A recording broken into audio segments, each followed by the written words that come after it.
All right, welcome everybody to another episode of Tennis Channel Inside In on the Tennis Channel Podcast Network from our beautiful Santa Monica studios here at the Tennis Channel headquarters. I'm your host, Mitch Michals, and great guest this week. Always a great chat. Robbie Koenig's third time on the show. He's the broadcaster with the vocabulary that everyone knows and quotes. But the first time we're doing this in person. So, Robbie, welcome to the show and welcome to the studio. Thanks, I love it here, Mitch, and always enjoy our chats that we have, and we have many of them, away from the mic, where we're always solving the tennis world problems. We're discussing stats, we're discussing players. We both love our tennis, don't we? So I had one. Yeah, we definitely do, and all the quotes you had. But the one that got me, because I'm pretty sure I heard a Kenny Powers reference on the air. Man, don't we love a little bit of eastbound and down? Got to bring the fastball.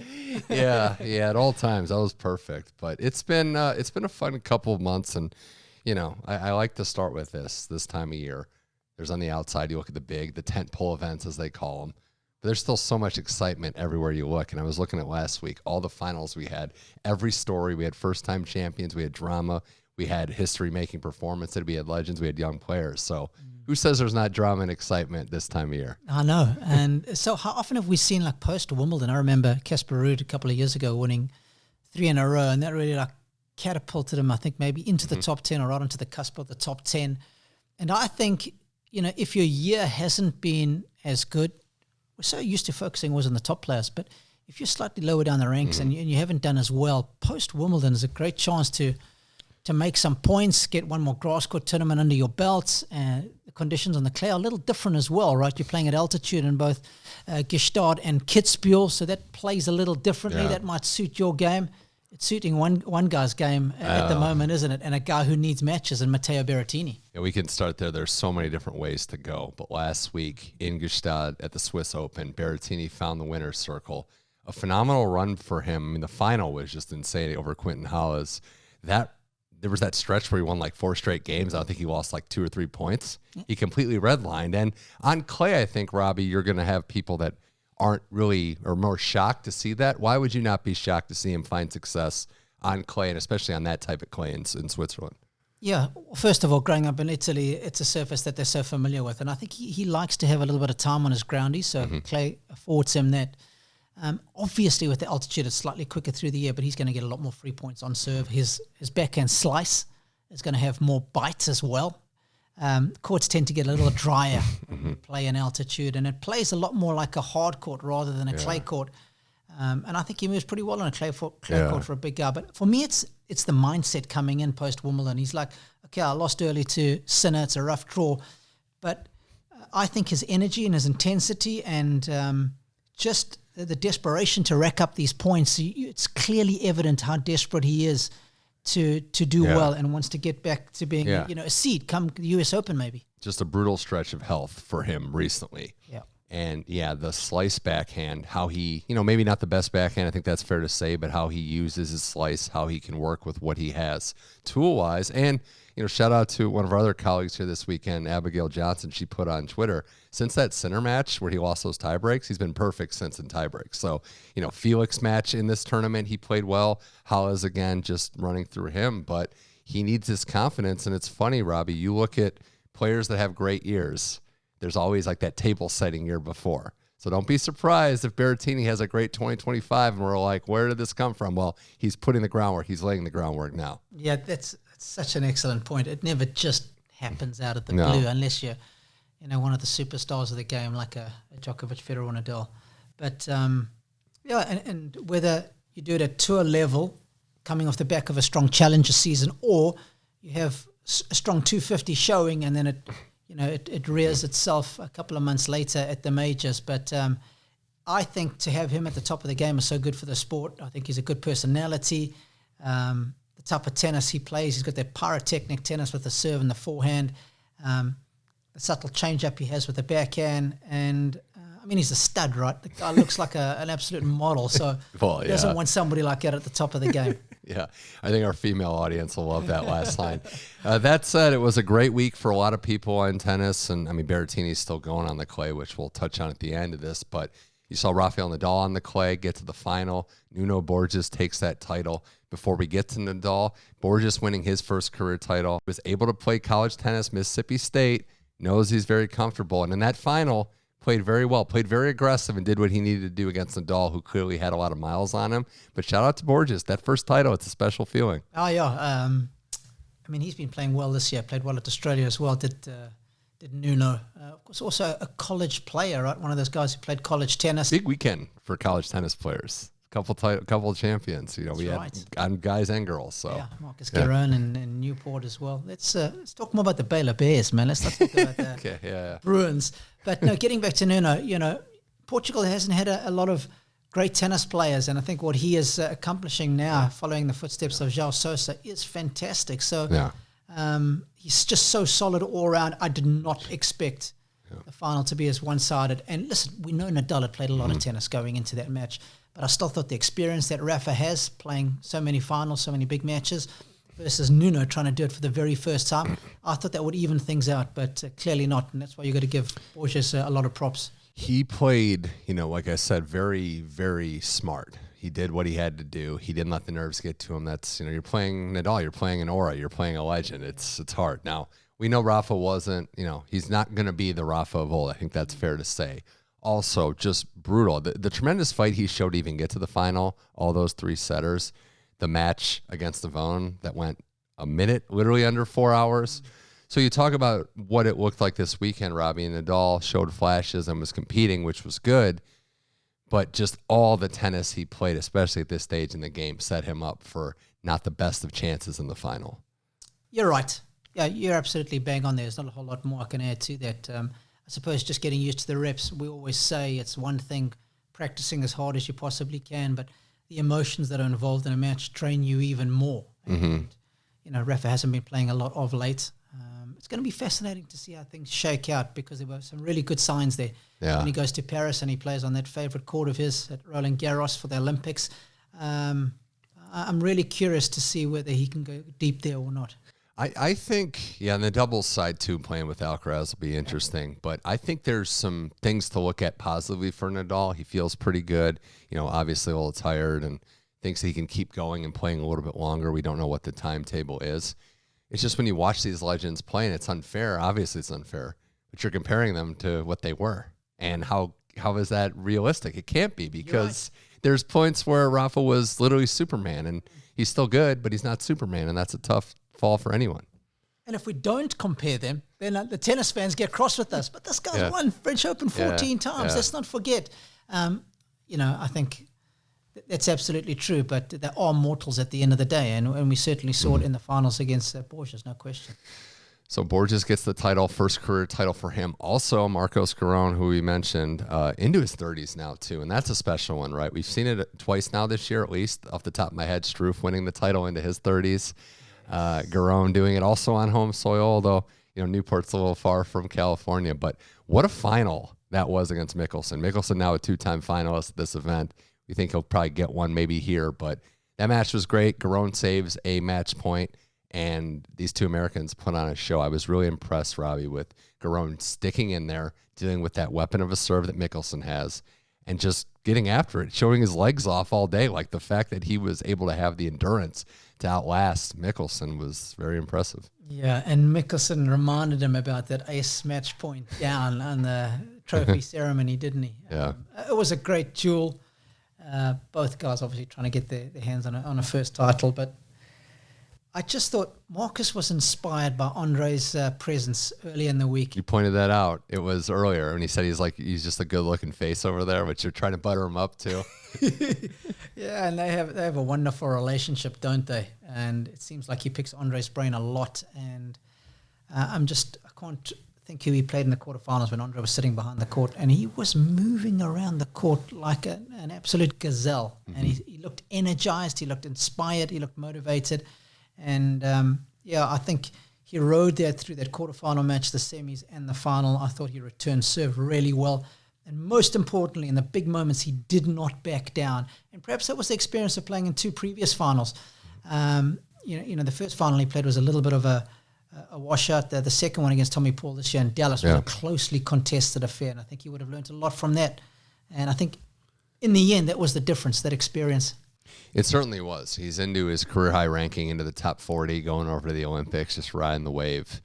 And I wanted to harken back to something that I heard, because you've been calling matches this week. You just finished with Tracy Austin. You called with Coco Vandeweghe earlier this week. And there was a part in the commentary of Coco line that made me think of something just now, where she said, when I got mad, I just got it all out before I grabbed the towel. And that's a typical tennis player answer, but it's right. Like, you just got to unleash all the emotions before the next point. Because if it affects your next point, your next game, you might be done for. Yep. And Marcos didn't let that happen. No, he didn't. Everybody's routine's different. Yeah. Hers was once the towel wipe was completed. So what happened before the towel Break wipe was a racket. okay. Yeah. Once that was, I remember Tiger Woods saying, I think it was 15 steps for him.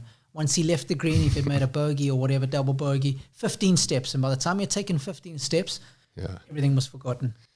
Well, Marcos doing that's very impressive. We like to see, good people, one of the best, kind of come through. So props to him. That was a fine tournament. Unfortunately, the last 250 event, we'll see what the change in the schedule. But that's kind of a hot button thing right now, is that we're seeing the schedule changing, more emphasis on the 500s, less on the 250s. As someone that's a creature of habit, like everybody kind of in this tennis ecosphere, how do you feel about the change of schedules? I don't like the 12-day Masters 1000 events, but obviously there's a lot of money. I'm with you there. Injected into them. And it's interesting, just given I've commentated on a few of them already this year, and it just seems most of the people, most of the players, even the coaches I speak to, aren't over the moon about it. It just seems once the Tuesday of the second week rolls around, it feels like the tournament's been going on for ages. And even from a television perspective, it seems like there's not a whole lot of matches from Tuesday of the second week onwards. But obviously they're making a lot more money. They've been promised a lot more money to players. So, you've got to take it as it comes. It'll be interesting if that gets fine-tuned over time or not. Mm-hmm. But, of course, important to remember that the 250s have been compensated for losing their tournaments. Those tournament directors got paid out by the tournaments that bought them. Mm-hmm. The only question I'd like to know is, does each 250 get paid the same? I don't have the answer, unfortunately. I'd like to know that. I'll have to tap into Nolsey. Nolsey knows everything. He's on the board. We have to tap up our TC friend there.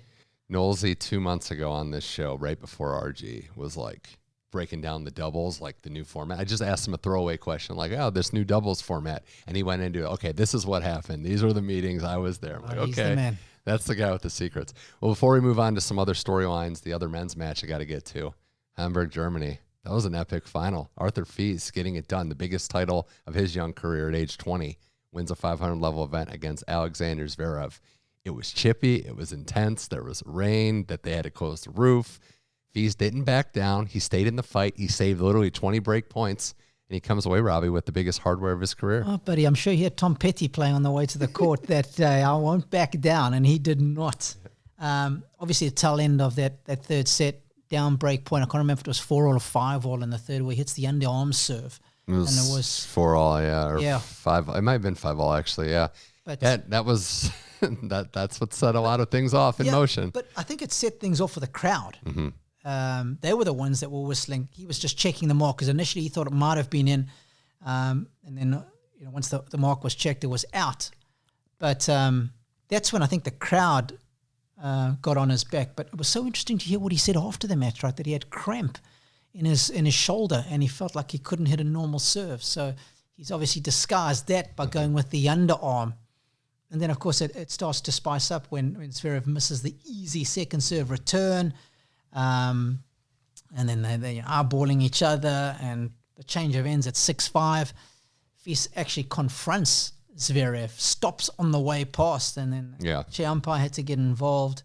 But Fils was going to stand up for what he believed. Whatever was said, I couldn't quite gather what was said between the two of them, but Fils was going to be absolutely steadfast in not being bullied in that situation, despite the fact he was playing Zverev in his own backyard. And I love that audacity. It's a road game. Listen, if you don't back yourself, no one else is going to. You're getting used to the college tennis scenes with your son playing, because you like the road home thing. Well, there was a lot to unpack with it. I want to say, first of all, love heated athletic competition. And at the end of the day, they seemed like it was water on the bridge. It's two guys competing. Yes. Not a fan of entirely everything that Zverev did. And I want to just preface it with the complaining was a little much.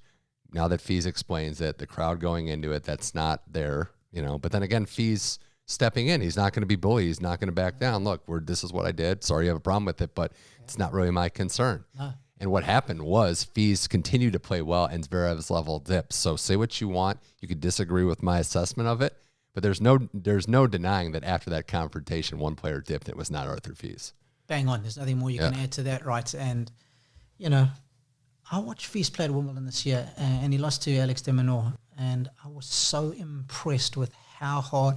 It's one thing when you commentate a lot of these matches, and you sit from the camera one angle, and everybody's hitting the ball pretty hard. But when I was courtside, and I watched the shape of his shots and how hard he was hitting the ball, the variety that he's got, the fact that he's not scared to finish points off at the net, he can play on different surfaces. This kid as well. Mm-hmm. I can understand why Seb Grosjean wants to be on his bag.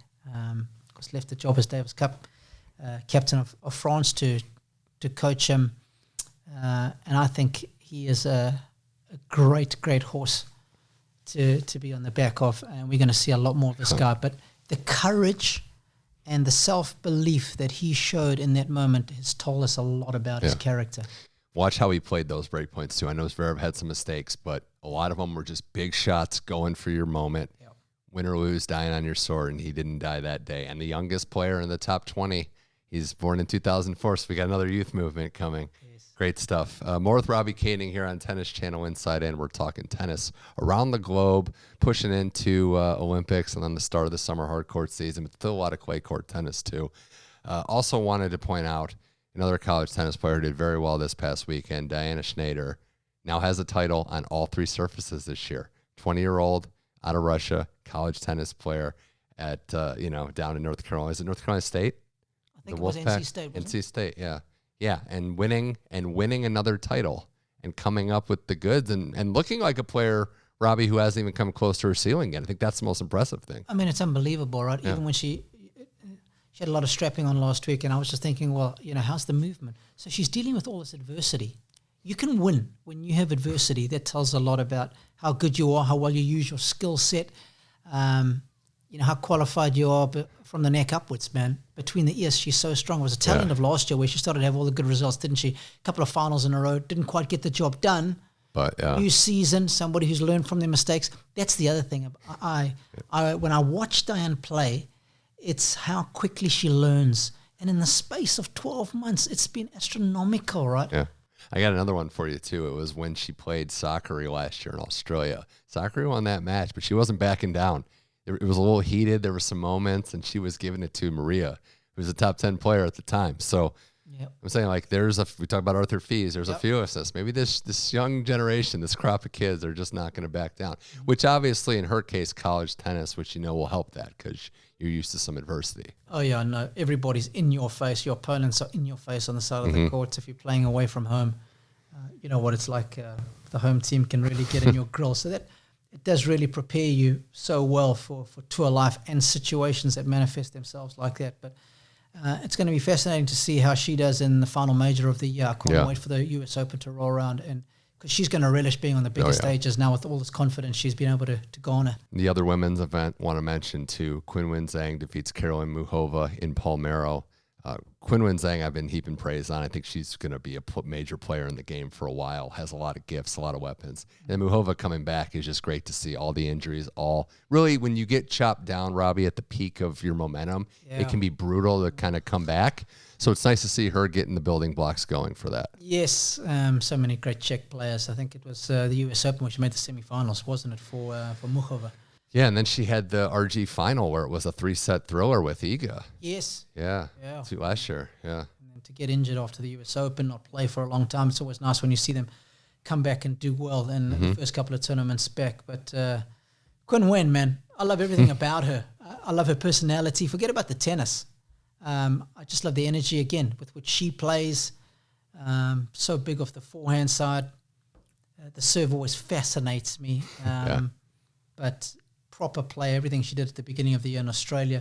I thought maybe she would kick on a bit more, but it's taken a couple of months, I guess, to deal with that newfound, what's the word I'm looking for? Scrutiny. Yeah. Yeah. So, you do well and everybody's having a look at your game, strengths and weaknesses, and they're putting you under the microscope, but I think she's finally learning to deal with that. We can't all be Jasmine Paolini, just going to a final and then keeping it going. Shout. So, yeah. Yes. Well, the other player I wanted to mention, because this is another one of the off-camera chats that I wanted to have a little bit on here, but you put me onto the article with Ben Shelton about him in Tennis Abstract. Yeah. So I want to just talk a little bit about that, because I want to give props to Jeff Sackman, all the work he does there, just phenomenal. It's where I go when I need results. And, but I will say I haven't looked at the numbers as much as you, and I was diving into some of them when I came across this article, and we all know Shelton's got the weapons and the athletic tools and is scratching the surface, but the return numbers was the piece of this article discussing his ceiling.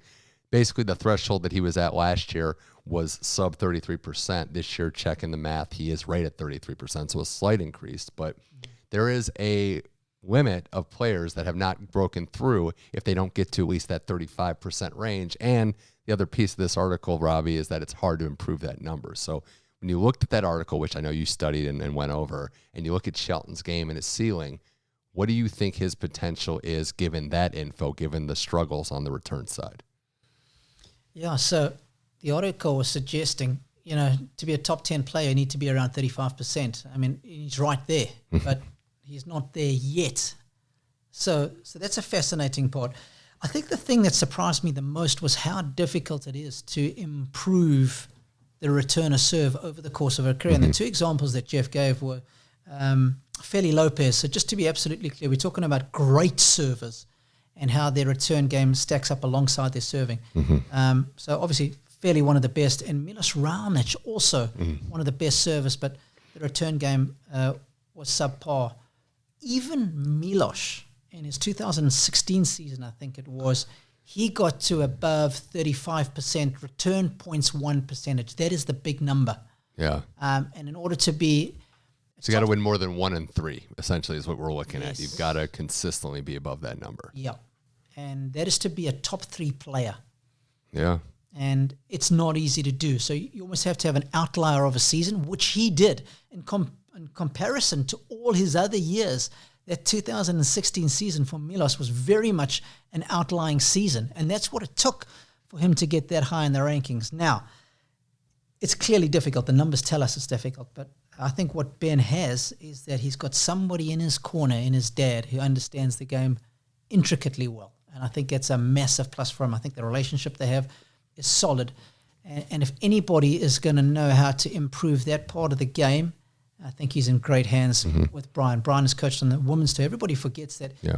He won the NCAA championships first at Georgia Tech with the women before doing it with the men in Florida. So, his knowledge of the game, how to improve players, how to improve parts of the game is so important. And whether they've actually seen that article, sometimes it's actually better not to know stuff like that. Sometimes I think ignorance is bliss. Yeah. But it was fascinating to see, and if you haven't seen it or read it, takes a couple of. It's one of those articles that needs a couple of reading over because the numbers are so interesting there. And what did he say? In 33 years. Yeah, since 91. The only person sub 33 was Isner, who's sub 30. Yeah. But we're talking about the greatest serve of all time. Correct. To get to the top 10. Yeah. The other part of that was so fascinating was it makes sense when you think about it. The average level of competition gets higher as you move up. So that's why it becomes tougher to break serve, right? Medvedev's average ranked player last year was 27. How good is that guy for that? But the other thing, too, is we talk about analytics in sports, right? This is where it can help you because nowadays, maybe not so much in the early, mid-'90s, even in the 2000s, were you looking at this saying this is a problem. Now you can be like, okay, we got to get to this number. Brian Shelton's super smart. He has lived this life. Ben's very coachable. They can work together. And they can also highlight what he can do well. So, look, I think it's going to be a process. It just shows you, it really highlights to me, Robbie, the last thing I'll say is how distinct the levels are. Top 30, top 20, top 10. Now you're in the top 5, top 3. Yeah. It gets excruciatingly harder to get that next level up. When you want to get to the summit, right? Yeah. The air is a lot more rarefied each step. I don't have the vocabulary. I need that. You're right. It's just... Well... We're rooting for him here, not at the Olympics, but we'll be, he's playing in Atlanta as the top seed. Couple quick hitters before I let you go here. Robbie Koenig on Tennis Channel Inside In. And we talked Olympics on the other part of this episode, but no Sinner just came down the wire, no Holger Rune. And, it's tough, especially Sinner's case, tonsillitis keeping him out as what would have been the 1 seed, number 1 player in the world, and now having to wait 4 more years. Yeah. He's had a couple of little injury niggles at the moment, hasn't he, in the last couple of months, and just bad timing, I guess. Tonsillitis is never a lot of fun. It drains you. I used to get bad tonsillitis as a kid, so I can relate to that.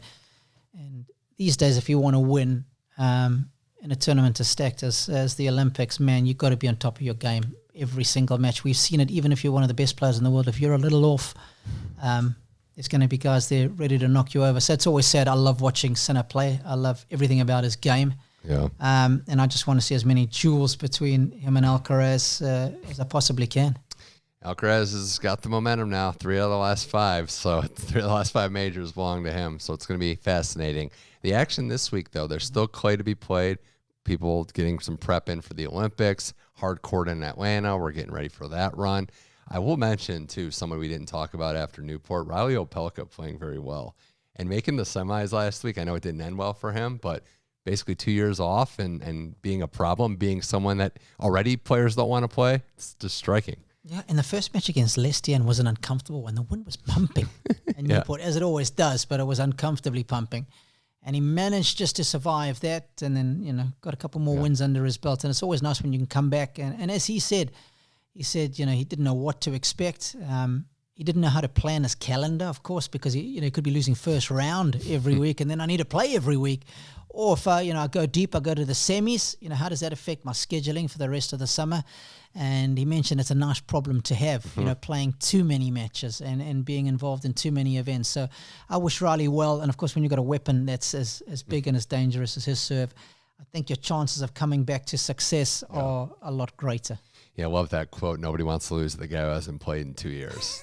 He's funny. Like, he sat in that chair. He was funny. He's a funny guy. Anybody else that you want to talk about this week in tennis or going into the next couple weeks? No, I think we've pretty much touched on everybody else. Okay. Berrettini's done well.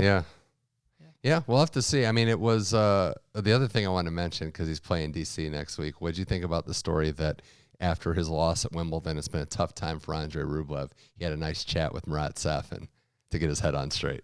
It's a real story. I didn't know that. Yeah. Marat Safin to get your head on straight. I think we call that an oxymoron, but hey, if it gets him 2 slams, maybe that's the joke's on the rest of us. But no, I love those guys. I'm a big fan. I played a bit of World Tennis League with Marat, and some of the stories that he's got are just epic. Yeah, we can't share them on here. Definitely can't. I do want to shout out before we go the Hall of Fame class, Leander Paes, VJ Armitage, the contributor, Richard Evans, who I think you quoted on this show before the last time we had some of his quotes. So Richard Evans has been around the game a while too. Yeah, my favorite quote from Richard of all time is when Rod Laver was beating up on somebody pretty easily, and he described him as the king sweeping the squatters out of his castle. I thought that was a beautiful piece of writing there from Rich, but that's all Rich. That's not me. That's perfect. Last thing, gotta let you go, Robbie Koenig. This has been a blast. We'll see you on TC the next couple of days. Best part about fly fishing, what is it? It's soul food. I mean, the serenity of it, the beauty, the magnitude of nature. And I tell you what, I think John Isner is going to be a convert from what I can see. I'm trying to win over Tommy Paul. He's still one of those deep sea guys, but that's where you start out. That's like the challenges. But when you graduate to tour level, Tommy, we'll see you there fly fishing on the rivers there in Idaho and Montana. The battle lines have been drawn. Deep sea versus fly fishing. Best of 5. Robbie Koenig, always a pleasure. Love chatting tennis with you. Until next time, thanks for coming on Tennis Channel Inside In. Thanks for always having me, bud.